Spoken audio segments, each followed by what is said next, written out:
করা হলে মেনে নেওয়া হবে না বলে জানিয়েছে বাংলাদেশ সরকারি কর্মকর্তা কর্মচারী কল্যাণ সমিতি।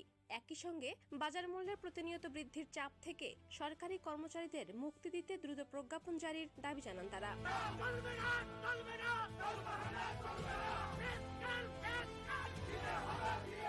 শনিবার সংগঠনের সভাপতি আব্দুল মালেক ও মহাসচিব আশিকুল ইসলাম স্বাক্ষরিত এক বিবৃতিতে এসব কথা বলা হয়। বিবৃতিতে তারা বলেন, বিভিন্ন গণমাধ্যমে প্রকাশিত তথ্য অনুযায়ী সচিব কমিটি নিম্ন গ্রেডে 100% বেতন বৃদ্ধির সুপারিশ করেছে। সে হিসেবে 8,250 টাকার 100% বৃদ্ধি হলে বেতন হয় 16,500 টাকা। এই সুপারিশ কর্মচারীদের মধ্যে তীব্র ক্ষোভ ও হতাশা সৃষ্টি করেছে। অতীতের বিভিন্ন পে স্কেলে 10 থেকে 20তম গ্রেডের কর্মীদের জন্য 140% বা তারও বেশি বেতন বৃদ্ধির সুপারিশ বাস্তবায়ন করা হয়েছে। তারা বলেন, দীর্ঘ 11 বছর পর বহু আন্দোলন সংগ্রাম ও কর্মচারীদের দাবির পরিপ্রেক্ষিতে নবম পে স্কেল হতে যাচ্ছে। এর মধ্যে দ্রব্যমূল্য প্রতিনিয়ত বাড়ছে। বেতন বাড়ার আগেই নিত্য প্রয়োজনীয় পণ্যের দাম আকাশচুম্বী হয়ে গেছে।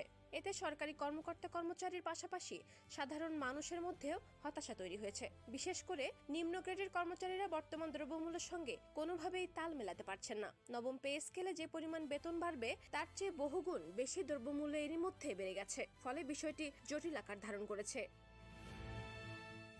বিবৃতিতে আরো বলা হয়, 2020 ও 2025 সালে দুটি পে স্কেল পাওয়ার কথা ছিল, কিন্তু এখন পর্যন্ত একটিও বাস্তবায়ন হয়নি। জাতীয় বেতন কমিশন 2025-এর মতবিনিময় সভায় কর্মচারীদের বর্তমান অবস্থায় এবং দ্রব্যমূল্যের সঙ্গে তাদের আয়ের পার্থক্যের বিষয়টি তুলে ধরা হয়েছিল। সেখানে দুটি পে স্কেল সমন্বয় করে সর্বনিম্ন 35,000 টাকা বেতন নির্ধারণের দাবি জানানো হয়।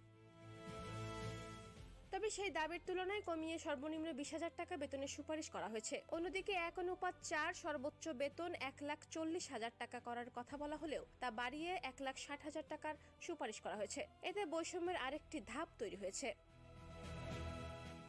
সংগঠনটি বলছে, সচিব পর্যায়ের সুপারিশ প্রণয়ন কমিটি যদি সর্বনিম্ন 20,000 টাকার সুপারিশও কাটছাট করে, তাহলে নবম পে স্কেলে বেতন বৃদ্ধি ও দ্রব্যমূল্যের বর্তমান বৃদ্ধির মধ্যে কোনোভাবেই সামঞ্জস্য থাকবে না। এতে সাধারণ কর্মচারীরা মারাত্মকভাবে ক্ষতিগ্রস্ত হবেন। এর ফলে কর্মচারীদের মধ্যে অস্থিরতা, হতাশ, অভাব আরও থেকে যাবে। বাংলাদেশ সরকারি কর্মকর্তা কর্মচারী কল্যাণ সমিতির দাবি, সচিব কমিটি ও মন্ত্রিসভার অনুমোদনের মাধ্যমে সর্বনিম্ন 20,000